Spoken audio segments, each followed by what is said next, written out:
कार्यालयासमोर पारधी बंधू आणि भगिनी आलेले आहेत आणि त्यांच्या ज्या काही मागण्या आहेत या साहेबांनी आपल्याला निवेदन दिलेलं आहे। त्याप्रमाणे काही सामूहिक विकासाच्या आणि वैयक्तिक विकासाच्या योजना असतील तर या कार्यालयाकडून जे आमच्याकडे अर्ज येतील त्यांना सर्वांना त्या देण्यात येतील। आणि शासनाच्या स्तरावरच्या ज्या काही योजना असतील आहे की कार्यालय प्रत्येक जिल्ह्याच्या ठिकाणी वगैरे व्हावं असं तर आम्ही तसा प्रस्ताव शासनाकडे पाठवून देतो। आणि या कार्यालयामध्ये काही योजना असतील सर्व बंधू भगिनींना मिळतील याची आम्ही खबरदारी आमच्या कार्यालयामार्फत आणि आमच्या सहकारी सर्व मिळून ते तुमच्या पर्यंत कशा पोहोचतील।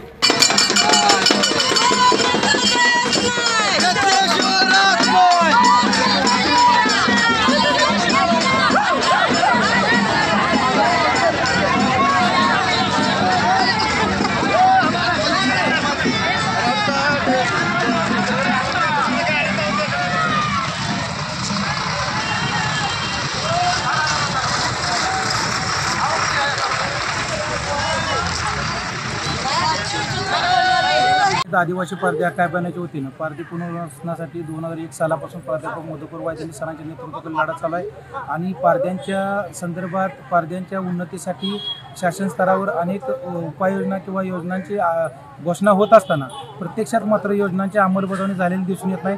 आदिवासी प्रकल्प विभागाचे जे गोडेगाव येथील कार्यालय आहे त्या कार्यालयामार्फत ज्या योजना राबवण्यात येतात त्या तळागाळातील लोकांपर्यंत पोहोचत नाहीत। यासाठी त्या योजनांची ठोस अंमलबजावणी करण्यात यावी।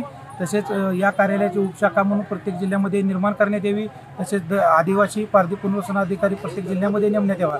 या मागणीसाठी आम्ही दलित महासंघाच्या वतीनं या ठिकाणी उघडा मोर्चा काढलेला आहे। हा उघडा मोर्चा आदिवासी बांधवांच्या पारंपरिक वेशभूषेत त्या ठिकाणी काढला होता, परंतु या मोर्चाची पूर्वकल्पना असताना सुद्धा इथले प्रकल्प अधिकारी मान्य बळवंत गायकवाड साहेब हे अनुपस्थित राहिले। याचा आम्ही दलित महासंघ आदिवासी पारधी अकादमीच्या तीव्र स्वरूपात निषेध व्यक्त करतो आणि या मागण्यासंदर्भात जर ठोस निर्णय झाला नाही तर येत्या काही दिवसामध्ये आम्ही मंत्रालयावर मुलाबाळासकट पारधी बांधवांना घेऊन धडक मारू अशा पद्धतीचा इशारा या ठिकाणी देतो।